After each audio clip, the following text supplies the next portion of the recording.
Hey, so this video is going to cover the issue of stage theory, staginess, and metamodernism. What role do stage theories have in a metamodern world versus the modern world where stage theories were invented? I'm Robert Ryan, as many of you know, and I've been talking about a variety of issues related to the future of the 2020s, cultural change, scientific change, where we are and where we're going.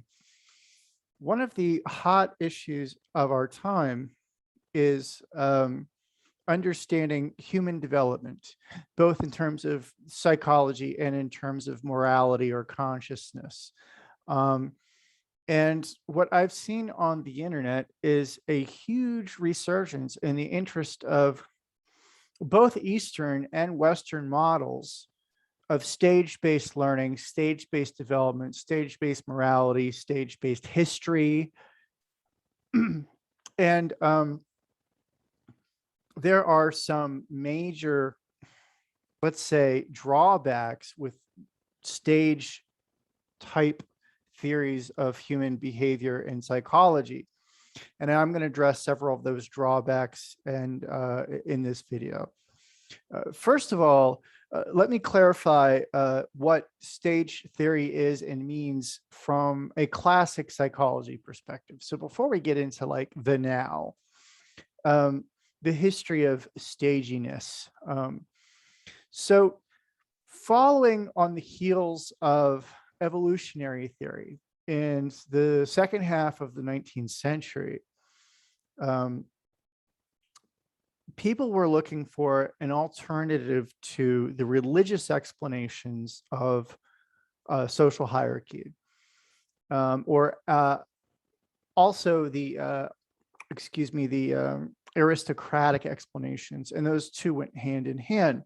So early 19th century scholars, especially on the left, criticized the social order under early capitalism and argued that it was still predominantly a system dominated by aristocratic assumptions, aristocratic control, very powerful old religions who dictated morality. And there was a general belief that these systems were all corrupt, that basically had all rigged the system for a very small percentage of people to always maintain power, and that the values that they taught the rest of society were designed to re-stress their own power, or basically re-entrench those power relations. So, for example, when you're talking about early Karl Marx and his influences, they wanted to do a class analysis to show that the history of social class was one of all ideas and values being controlled by social elites, and that they made sure that whatever values they promoted would just simply recreate the class structure that already existed. And of course, there were people like Thomas Malthus who were looking at the economy from a dismal perspective, as we used to call the economics, dismal science, because from the Malthian perspective, whatever level of material affluence that we would achieve in society, that level of affluence would be eradicated by growth in population, more mouths to feed, more problems to solve, and that we would return to a steady state of relatively the same percentage of people in poverty and relatively the same percentage of people in power. And that from his analysis, history just basically told a very dismal story about progress, that almost all progress would evaporate from simply growth of the population or war or expansion or other types of counter forces to progress.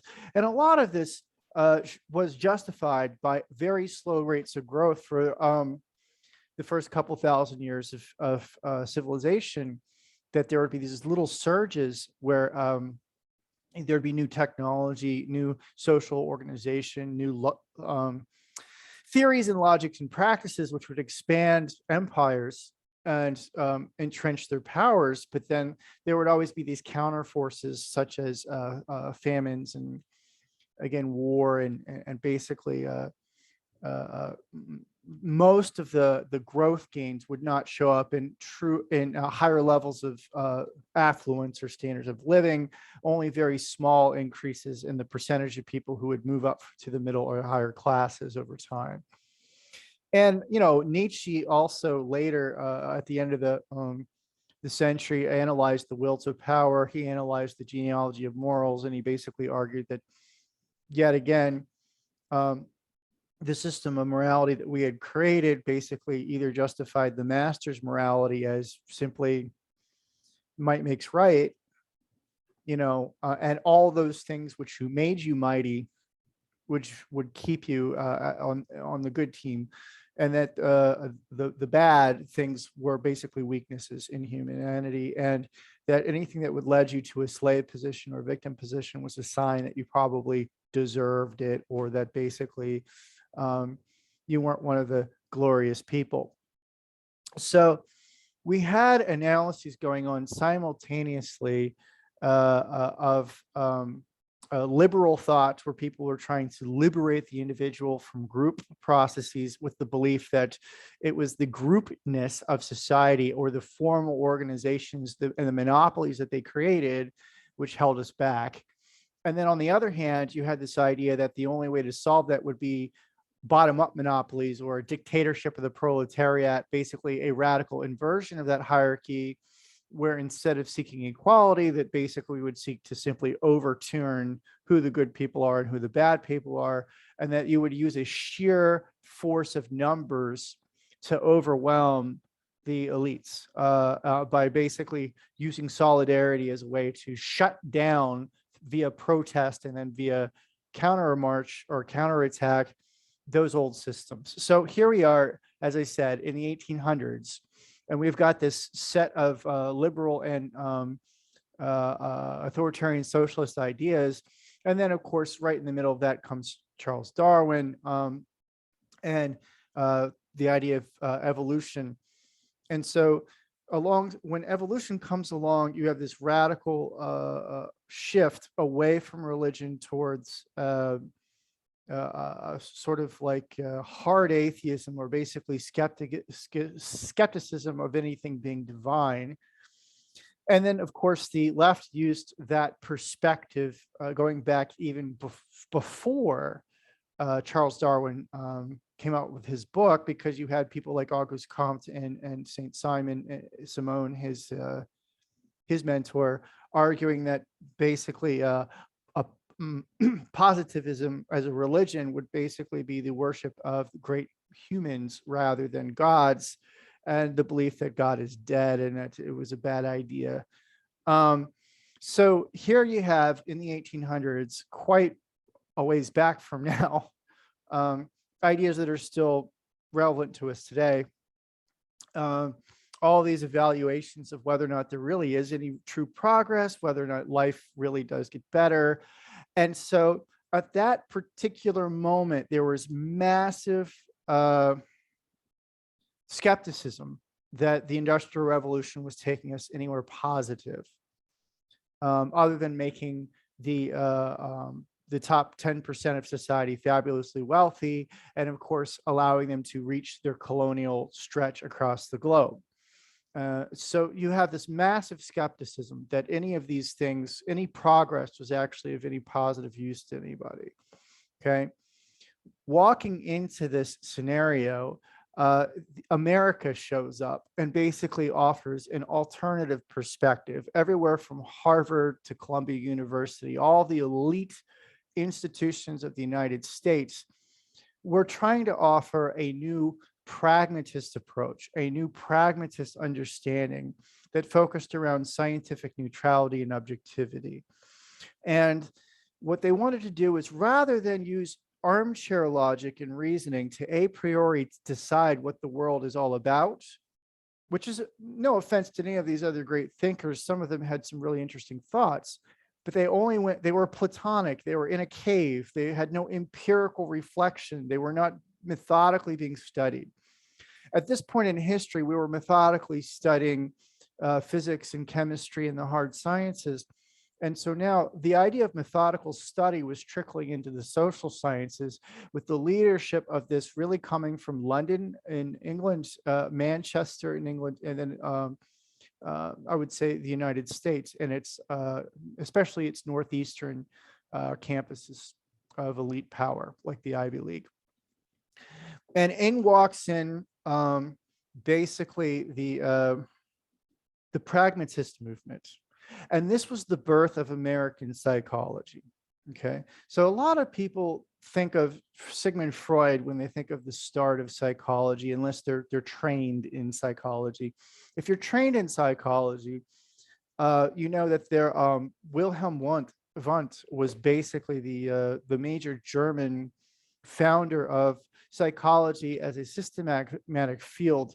It's not like we weren't already practicing psychology, but up until that point, it was split basically into two forms of expertise: the doctors, the medical practitioners of psychology, and the religious practitioners of psychology. And the idea at that point was that religious people in psychology very often were priests, and what they focused on was moral development, moral behavior. And so they moralized every kind of human action. And so if you were crazy, they would also first evaluate you morally to find whether or not this was a curse that God put on you, or whether or not you were making the right moral attempts to try to control your own behavior. And if you want to see examples of that, you can go even to the movie The Madness of King George, where you see in parts of the movie, you have these medical practitioners who are basically trying to use electroshock therapy, which was a brand new idea at the time of the American colonies, against King George III, to try to cure his increasing madness. So they were using things such as that and extreme diets and the old leeches kind of stuff, basically trying to shock him into sanity, which, believe it or not, worked slightly well at first, because we found out in the United States early in our history that torture does actually temporarily correct people's insanity because of petrifying fear. But that really torture is the only reason why we used it, is because it seemed to have some sort of short-term effects, but then they never really, it's never a cure, obviously. And so for a while, people were still using it as a last-ditch result, all the way up until the 1970s, by the way, where we were torturing psychological patients to try to get them to behave themselves. So you have the religious community who basically says, if we just talk people through everything and moralize them and stress their conscience and keep focusing on sin and virtue and so forth, that we can keep people on a moral path and a psychologically path of well-being, versus the medical side, which basically uses torture and extreme therapies to try to shock people into health. And so Wundt walked into this scenario and said, there's got to be more to this. There's got to be some more cause-effect relationship in terms of the causes of mental illness that we can diagnose and then maybe treat in ways that are less terrible. And more to the point, he was one of the early people who understood you can't explain psychology unless you know the normal functioning of the brain. So abnormal functioning only can become illuminated by having a strong theory of what normal functioning is and how the brain actually works. Especially, he wanted to get down into the details of neurology as fast as science could keep up with it. And so this was the foundation. And then you had a series of disciples, and then American, not even disciples, but basically people who are studying from a distance and appreciating the German psychology schools from a distance. And so in walks into this big cultural mess in Europe in terms of values and religious change and political change. The Americans basically said, what, before we just start throwing authority systems at everything, let's see if we can get to sort of a practical understanding of human behavior. What works? Why does it work? Take away the ideology, take away the fancy explanations that involve analyzing the psyche or analyzing your belief system in terms of these moral guidance, or using the Greeks and Romans or any of these kinds of stories. Drop it all. Consider that all to be culturally relative stuff. This was happening at the same time that American anthropology was being born in the late 1800s, and people like Franz Boas were analyzing cultures and trying to show that history did not progress according to a certain hierarchical order that resulted in some peoples out evolving other peoples. So Franz Boas basically was arguing for cultural relativism and cultural historical specificity based on geographic locations, diets, resources that are available, and of course, stories that people tell. And he came with the argument that what really set apart different civilizations and cultures of the world was simply the stories that they were telling and the values that they stressed in those stories, and that there really wasn't any consistent hierarchical progressive order.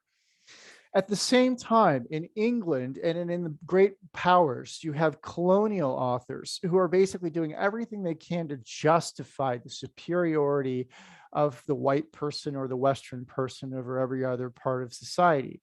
I'm not saying everyone participated in that. And in fact, the radicals were always against it on the left. But we're talking about a modest majority. I would say maybe 60 to 65% of the mainstream of the Western powers was dominated by scholarship that was biased towards justifying peoples at the top of power as having naturally evolved through more stages than other peoples. And if you don't believe me, go back and read pretty much any book from 1850 to 1940, and it is absolutely chock full of arguments of mankind, race, gender, where basically the norm in all of these fields was to argue that the reason why England became what it was because the English race progressed through more stages than other races, or the reason why men had power is because men had progressed through more advanced cognitive enlightenment stages that women were not capable of. And this is the reason why supposedly women were, you didn't want to educate them. You didn't want to put them in positions of leadership because they weren't suitable for it. They came up with all these justifications. But one of the worst things that they said in continental arguments was recapitulation theory. Recapitulation theory was the theory that every individual evolves along a consistent set of psychological stages, and it was a universal. And that if you didn't pass these certain stages in a certain reasonable amount of time, you were abnormal and it was a bad sign. And the belief was that this abnormality would continue to haunt you the rest of your life. So let's say, for example, you were slow to read at age 4, you're an imbecile. And then they would label you that way by the time you reach age 6 and say it was a permanent way to sort you into the imbecile track as opposed to the scholarly track or whatever track of education would be superior. And so people were being tracked based on their development at an extremely young age. And most of these trackings were biased to favor white men, especially male bias, and especially biased towards anybody who was a native speaker of the dominant language and already had exposure to mathematics and reading before they had encountered the tests that used those things. In other words, they came from a good home in social economic status that could already prepare those children. But they would claim that this was a genetic difference. And so this was all based on the reaction to Charles Darwin. So they were saying, maybe you're right. Maybe we shouldn't use God in the great chain of being to explain everything. But these dominant European powers bought into any philosophy that justified themselves at the pinnacle of civilization, and that the individuals of their own racial background, by their definition, because they couldn't even come up with a consistent definition of what race was. Um, but they would say that whatever their own peoples were that were in power, they were there because the very same values that put their civilization on top were the same values that put the individuals on top in that civilization. And they were both based on stages and passing similar stages. And the language for this that was being used over and over again was the phrase, ontogeny recapitulates phylogeny, which basically means your individual development as a person, as an adult, is basically the same as your genetic development as a race, as a people. And that basically race became the fundamental explanation of all forms of power, on both the individual level and on the societal level. And this explanation dominated from roughly the 1870s to World War II. And when I say dominate, I mean the United States was struggling with this issue as much as every other place. Remember, I did suggest the United States had a slightly different track of development because it had a very strong interest in pragmatism, subtlety, cultural complexity, and so forth at its elite power centers. So at places like Harvard and Columbia, even in the 1870s, you have an abolitionist attitude, an anti-racial attitude among the pragmatists, the transcendentalists, the Unitarian Universalists. So these sort of, they call them the New England elites and so forth. They were already talking in a very contemporary way about human learning, human development, individuality, and evolution. Whereas, the mainstream of the United States still felt that it had to kind of suck up to or imitate France, Germany, and England, or else it would be backward.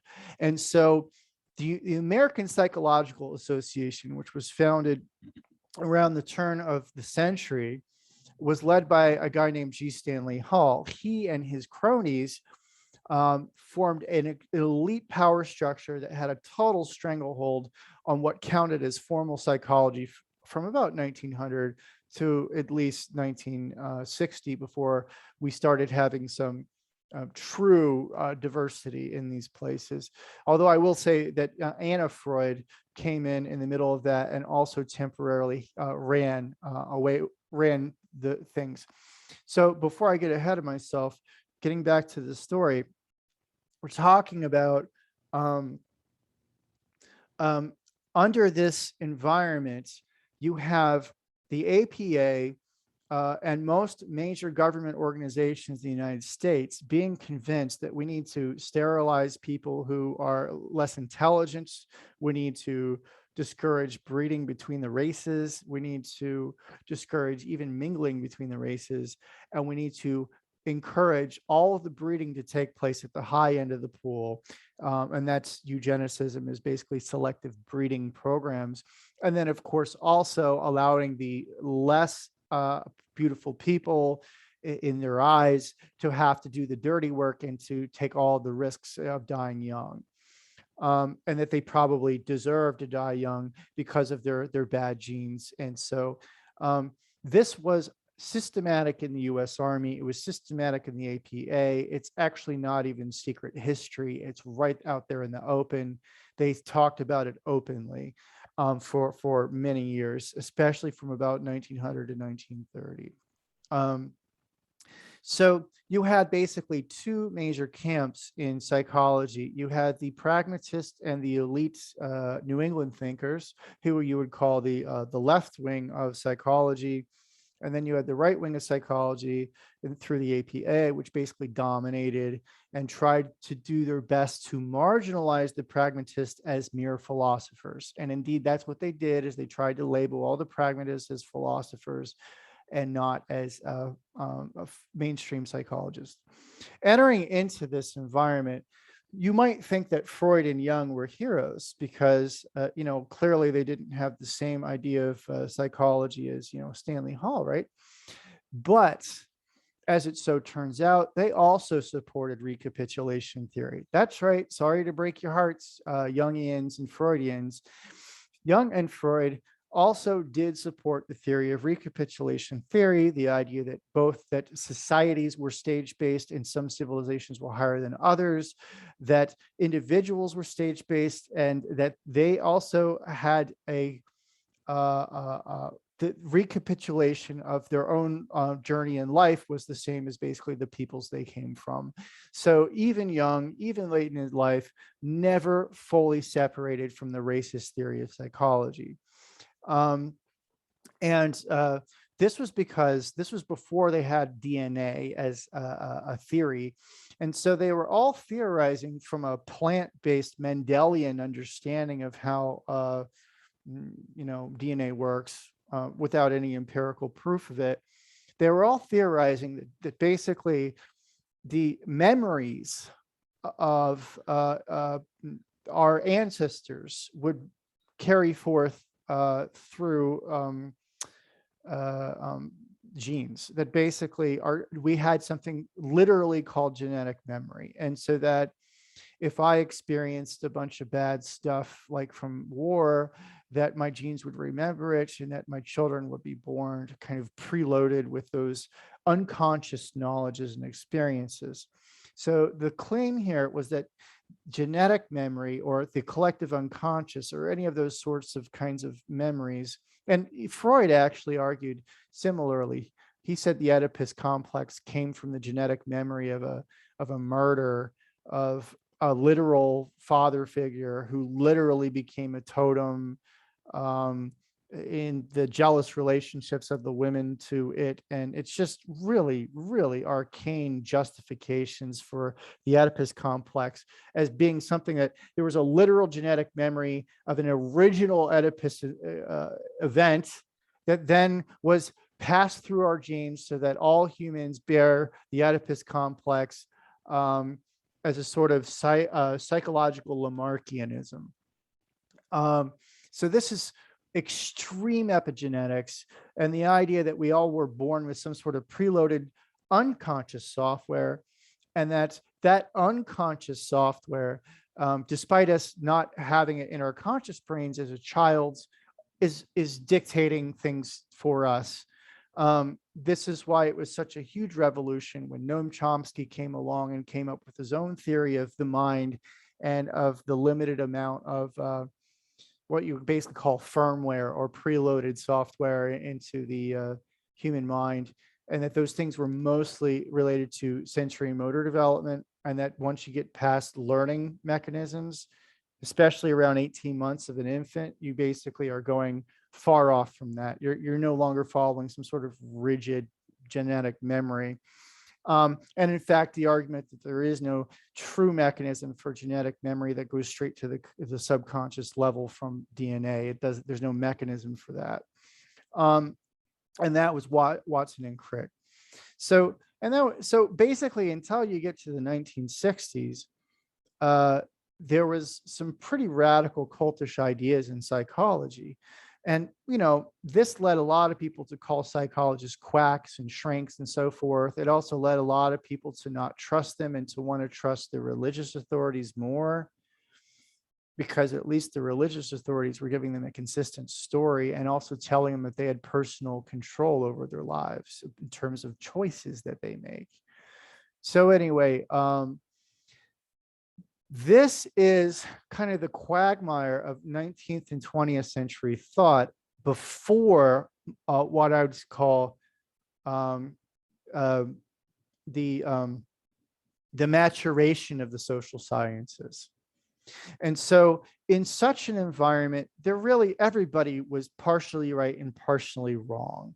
I mean, there were things that the early psychologists found out to work, and they discovered pretty good stuff about personality, for example. But they were just simply wrong about, the idea, like Freud talking about sex being generated from a single sexual essence in neurons, which doesn't exist. There's a whole bunch of different neurotransmitters, not one essence. Um, and it's not sex, sex, sex. It's actually quite a variety of neurotransmitters that don't even directly focus on sexual logics or relations.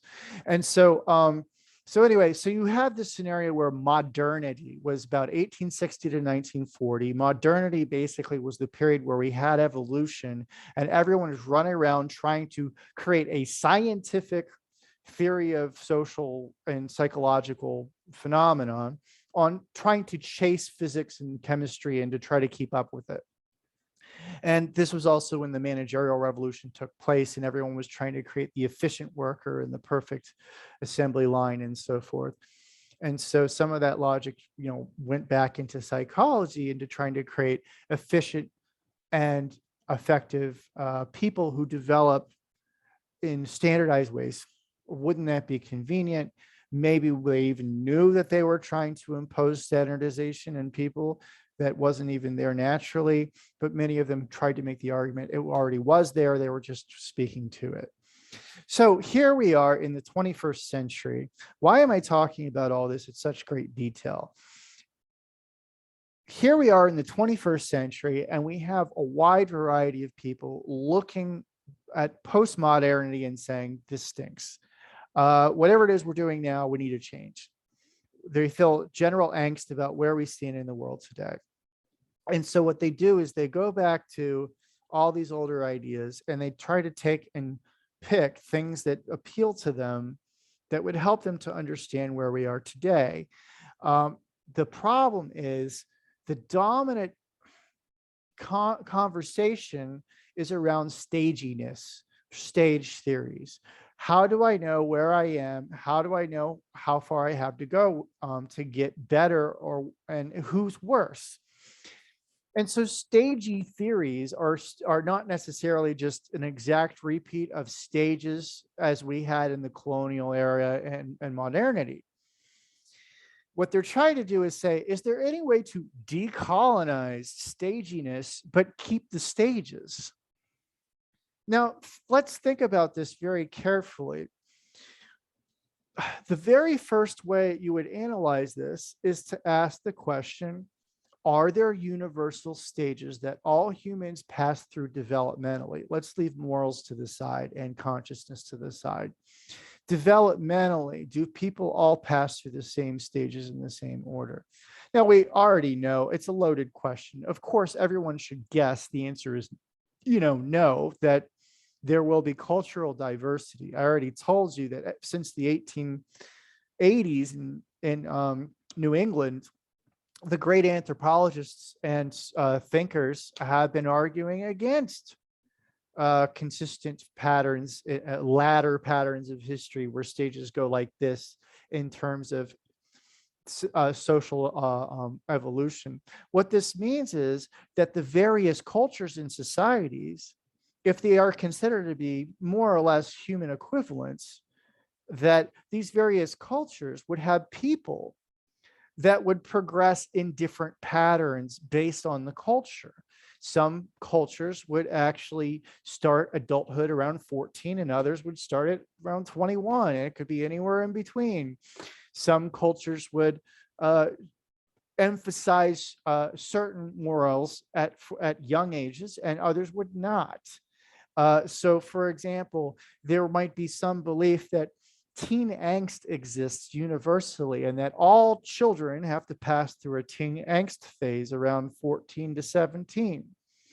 Margaret Mead and her friends long ago found evidence that this was not the case and that there were societies that had been constructed around the teens to make them feel empowered or basically important and free. And that in those societies, suicidal thoughts were not the norm. Angst was not the norm. That basically a reorganization of society to champion the life transitions of the teen made them feel extra important, that this was the prime of their life. And this shouldn't be surprising because a lot of these societies, 16 to 25 was the prime of your life, not 35 or 45. And So they did indeed do everything that they could to champion this phase in someone's life as being a positive experience rather than a negative. So we have direct evidence in cultures around the world that not all cultures have the same teen angst phase. This is just one of many examples where, for example, not all cultures breastfeed in the same pattern. Not all cultures introduce bladder control in the same pattern. Not all cultures introduce uh, the age of reason at the same point. And as it turns out, the various cultures that have created these different social norms develop them in an adaptation to their unique historical circumstances. So, for example, it would depend on the type of labor that people are going to do. If you were preparing somebody for extremely risky hunting behavior, hazing would be a big part of that society at a younger age than other places, because the real fear of death and the toleration of pain is important for survival in a hunting society. It is very important in a hunting society that you get used to the idea of having your flesh ripped open or things like this, because very often on the hunt, you're going to incur serious wounds, and your only chance of survival is to be preconditioned to be tough, to persevere, and to have the right instincts about what to do to get through it. And hazing patterns would help you survive these extremely harsh circumstances and dangerous environments. On the other hand, psychological hazing, which is very different than physical hazing, would be much more common among a society where there is a belief of a constant cultural war or struggle or threat between various cultures, where you had to be hazed into the tribe in warlike tribal environments, such as certain parts of Africa, because you had to be convinced, even if you didn't like it at a young age, that your tribal members are the people who are going to bail your butt out. And no matter how much you like somebody of a different tribe, the Romeo and Juliet story was a bad idea. That basically you had to follow tribal norms for survival because of cultural rivalries, or else you would find yourself on the wrong side of history. And what I mean by that is dead. So, what long story short there is that the developmental stage patterns are culturally relative. That does not mean, and I must push it back, this doesn't mean that we shouldn't have them at all. It doesn't mean that there's no truth to developmental patterns. It doesn't mean that there is no sequencing in a person's life. What it means is that those sequencings and those rites of passage and those learning patterns are culture bound and change over time and change over location and change over culture and nationality.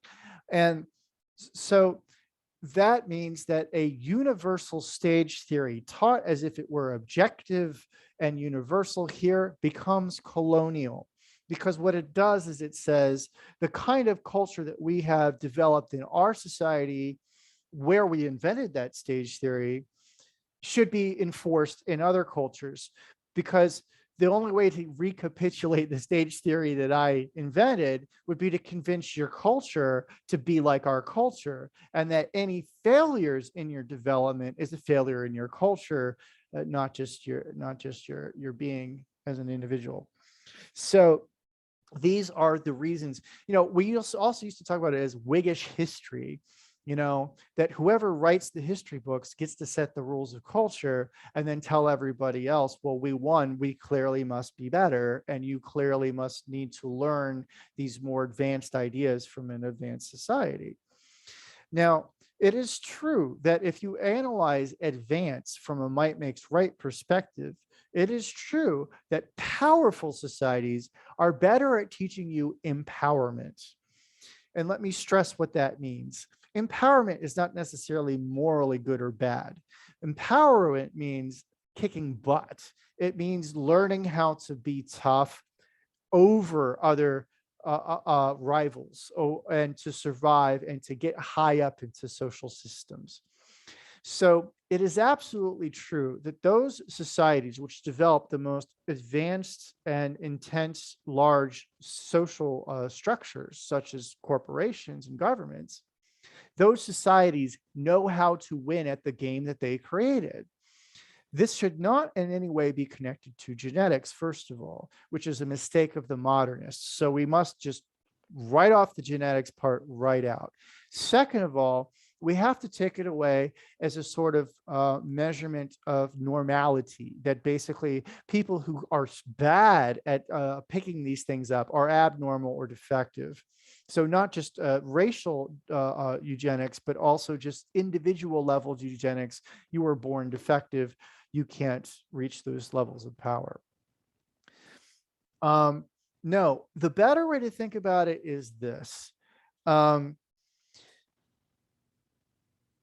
Societies which have erected the largest power structures understand power itself, and they also understand the complex interplay of nature and nurture just enough. You see, they don't understand it fully. They understand it just enough to create formal organizational patterns that, if other people were to buy into those theories, could recreate them. But you have to buy in. So, for example, if you wanted to recreate the success of a Harvard graduate, you would need to buy into the Harvard system that produces Harvard graduates, and you would have to follow all the necessary steps to get into Harvard, to graduate from Harvard, and to culturally acclimate yourself. And that those things are going to be additionally challenging for anybody who is not born into a household that acclimates you that. So socioeconomic status and background basically is a dominant explanation. And that's towards the, here we are towards the maturation phase of social sciences, and we have a very strong nurture dominant argument. But there is an interrelationship between the nurture and the nature of individual beings lucky enough to win a genetic lottery to have the personality traits and the learner traits that fit those systems. So let's say, for example, you were born lucky enough to be a fast learner at math because you use certain parts of your brain that harp on math skills more than, say, physical skills or emotional skills. And it just so happens that you happen to be born in a society, in a point in history where we have really good systems for you to become an engineer if you know how to play by the rules of doing that. And wouldn't it be lucky for you if you were born into a family that promotes that as a good thing, and that you came from a culture that promotes it, and so on and so forth. So it is a small nature, a big nurture. And the small nature is basically the genetic lottery of happening to be in the right place in the right time in terms of your natural predilections. And so the here we are in the 21st century trying to say, is there a way that we can basically make this more fair, more diverse, more inclusive? In the 21st century, can we make a world that is more inclusive of all kinds of peoples? The postmodern approach was to be culturally inclusive. And so that means, if you're born from a family that lives on the Black side of town and was brought up in a family with African-American parents, that you would have a certain sort of cultural exposure in your day-to-day life. And that what we should try to do is to accommodate our systems, adjust them to not be so biased against such a person, and to try to become more inclusive of their background in formal organizations. And that has been a large part of how we've dealt with the problem recently. So the thing is, there is a risk here. And the risk here is to deny that individual traits matter. The risk here is to deny that individual traits actually make you a better engineer, or actually make you a better actor, or actually make you a more proficient person at whatever career you belong in. When careers become simplified or generalized and formalized into vague accepting structures so that anyone can be plugged into them, they have also been, to a certain extent, cheapened, so that basically what you're saying is that's not something that we're taking advantage of a rare talent. We're instead trying to change the world to fit all talents. So that, let's say, for example, 50 years ago, if you wanted to be a great surgeon, you had to have incredible, great eyes, great hands, a very calm demeanor, being able to focus for hours on end. There was a very small percentage of people who exhibited all of the extremely necessary traits to save lives effectively. And so we would champion those two people. Now, what we're trying to do now is to make being a surgeon easier so that more people can do it. Now, the pessimist focuses on the cheapening of the career. It basically says, well, if we're going to dumb down everything, then we're just going to be worse at everything, right? We won't have any great surgeons. We'll have only good surgeons, and everyone is going to get mediocre surgery. On the other hand, you have the people saying, what if we successfully use technology to make surgery more possible by more people, so that instead of just cheapening the profession, we genuinely made it a more accessible profession. We genuinely made it possible for us to double the number of surgeons per capita.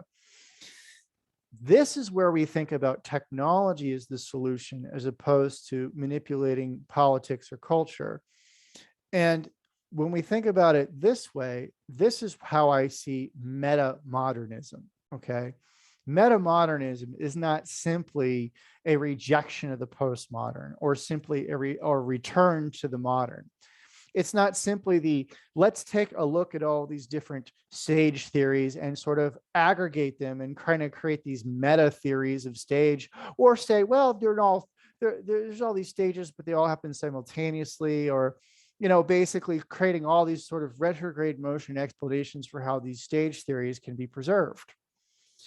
Instead, my claim is that with metamodernism, what we need to do is to create accessible complexity. Accessible complexity. So this is where the word accessibility becomes the dominant concern of metamodernism, which is basically how to make the human race, I hate that word, it's a pun. The race is what I mean. I don't actually mean the race, but the human race to achievement. How can we make the race to achievement more accessible, so that there more people are able to seize opportunities? See, the right wing will say things like equality of opportunity, which basically says everybody gets a shot, most people fail. And this suggests almost a Malthian result, which is, we're always going to have 1%, tough, deal with it. And the left historically said, well, let's just destroy any institution that requires elites, or let's simply invert hierarchies. And this is also just basically backward thinking. In the meta-modern age, we need to instead ask the question, how can we enhance each individual's abilities such that they can all be great at stuff, so that everyone's a genius, everyone has it's not a trophy for everyone, it is a true specialty for everyone, or a true access to a meaningful work and greatness. And part of the postmodern condition was the loss of meaning. Well, the counter argument here is, well, there's a loss of meaning when work and family have been diminished, and they are the two greatest ways that individuals find meaning, where families are basically rare, are becoming rare in terms of long-lasting institutions as we used to understand them in Eastern culture. Families become this very thin minimalist concept where they're almost disposable. You pick up one family, it doesn't work out, you drop it, you go find another one. It's unfortunately the postmodern condition is that families are disposable, and whoever you care about at the moment is your family. We call it fam, right? So you lose family, okay? Then you lose career, because remember, all careers are oppressive. They're all in service of the man. And then no careers are fair. And then anything that we do try to make fair is just a meaningless bullshit job grind, as David Graeber called it, where we're all doing meaningless half-assed work and getting paid for it, and our soul is being sucked by like living on coffee and fluorescent lighting and stuff like that. So the solution to that is basically to repair the notions of family, to repair the notions of career, and to make and the notions of self-development, to repair them without using a stage model. And you may say, well, that's madness. There's always going to be hierarchies. It's innate. It's innate. There is a difference between a network hierarchy and a vertical hierarchy. This is where I'm going to leave this conversation for now, but I hope people can understand this. In a metamodern world, all hierarchies are networky, and network hierarchies are dynamic and complex. So you look at a cloud of a bunch of dots with lines connecting them, and you would see that some of the dots have denser connections, and that they're at the central part of the cloud, where you go degrees of separation to the periphery, like the Milky Way or something, out into the degree, the periphery of the Milky Way, it's looser and scattered and a little more chaotic. And those things are only connected to the center through intermediary connections. Okay, so in a networked hierarchy, there is no rigidity in the hierarchy. It is constantly evolving, and it is never perfectly vertical. So your connections are actually made in terms of lateralizations in levels.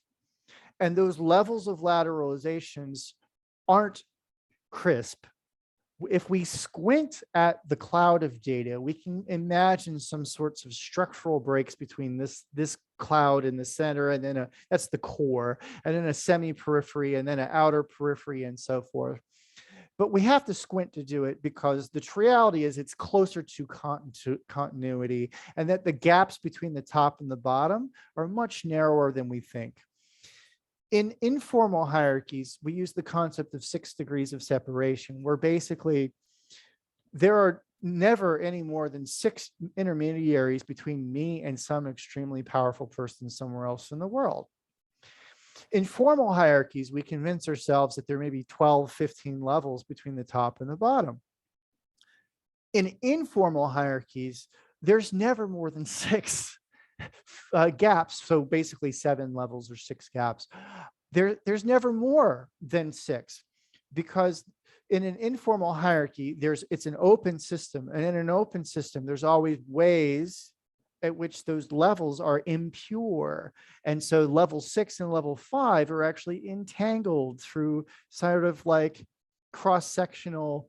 So you don't have a clean level like this. What you do is you have this. The levels are intersectional, to borrow a phrase. They intersect. They are not like this. And that means a good percentage of people are in the fuzzy intersectional connections between the levels of influence. And what that means is that people who are good at social connections can recognize that the power distance between them and wherever they're trying to be in the world is very narrow.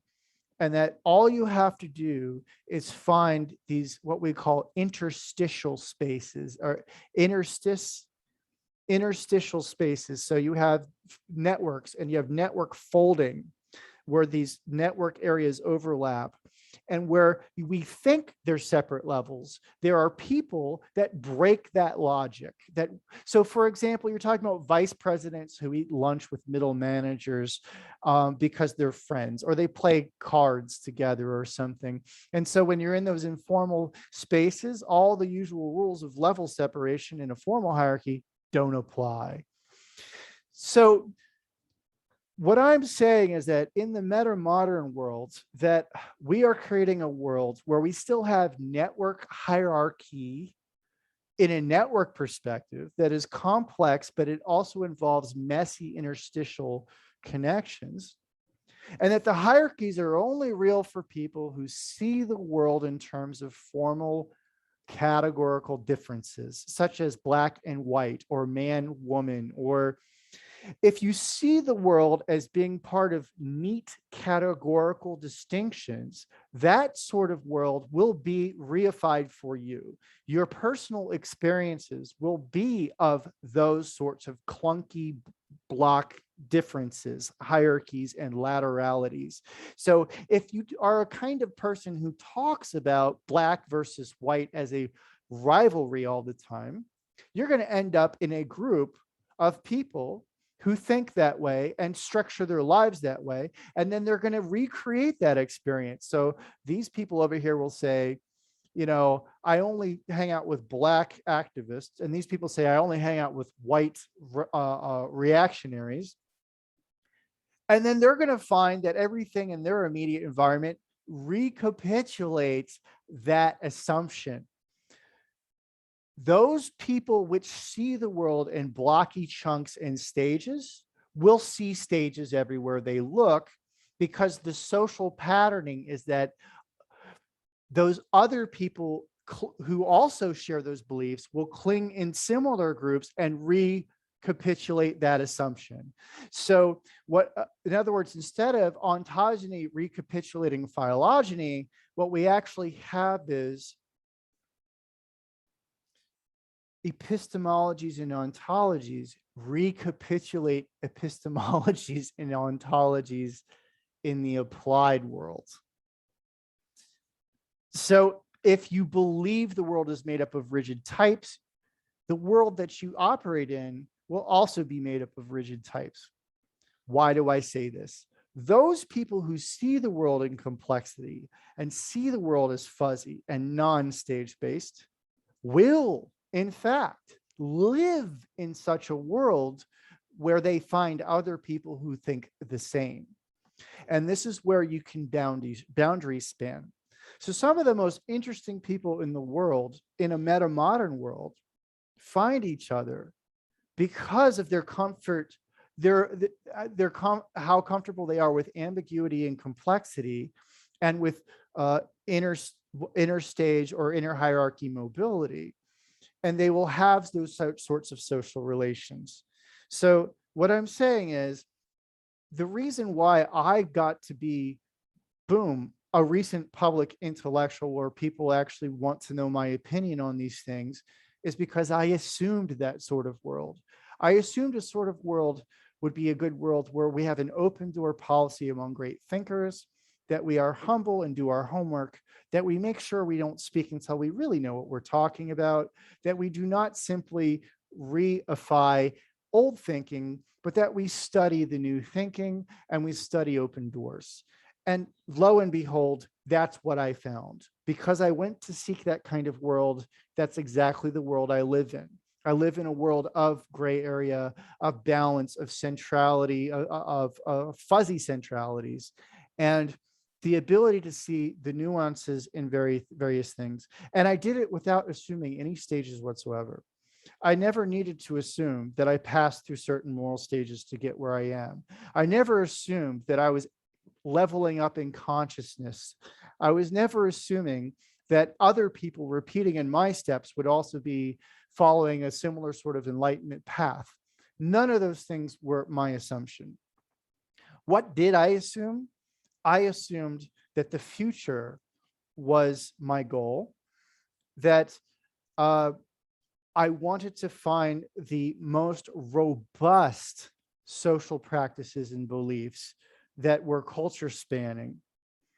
And those are hard. They're not easy. I'm not going to lie, it's hard. But it certainly doesn't look like some sort of progressive hierarchy where I am a higher consciousness than someone else. In fact, I would argue that some of the most morally evolved people I know stayed place. They did not actually go off to be entrepreneurs or to seek their fortunes. These were people who basically decided to forego their ambitions to become a wise person or a powerful person, to instead become a moral specialist and to focus on just being a good person. And this is a very clear explanation of how consciousness is not a moral hierarchy that you ascend. In fact, some of the most consciously aware people that I know don't ascend at all. And the people who do ascend are often sacrificing their moral awareness for other types of power and other types of awareness. They're trade-offs. This is because the brain can only pay attention to so many things at once. So to put a period on this talk, let me say that metamodernism is not going to be a culture built on phases or standard development. It's not going to be a culture that just simply goes back to modernist ideas as a reaction to postmodernist ideas. It is going to be the world of complexity, where it's no longer a dirty word. Complexity no longer means chaos or unsolvable or beyond our understanding. It is a knowable set of patterns, a knowable set of patterns that are wholly different than the old stage theories of learning and morality, wholly different than the old forms of hierarchy of modernity, and yet also not merely an extension of the postmodernist phase, but its own sort of new objectivity. And in fact, we could even call metamodernism new objectivism or neo-objectivism, where objectivity becomes redefined not on the basis of rigid categories, but on the basis of complex interlinking networky categories. And networky categories where the individual can always do better to assume fluid opportunities rather than rigid stages.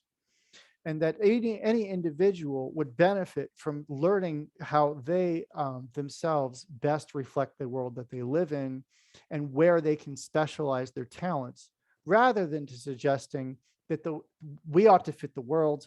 What we're going to do is rebuild the world to fit us, but in a way that objectively improves the world, lowers poverty, raises output, fixes the environment, improves our sense of meaning, and yet also raises the bar for the included people rather than lowering it, by increasing our expectations culturally in terms of what counts as being engaged, and an anti-narcissism and a return to heroic thinking, the championing of individuals as all potential heroes rather and heroines, or if you want to put a gender on the word. I prefer to use hero as a non-gendered word, but basically to reimagine what we're doing as building up a new culture of heroic behaviors.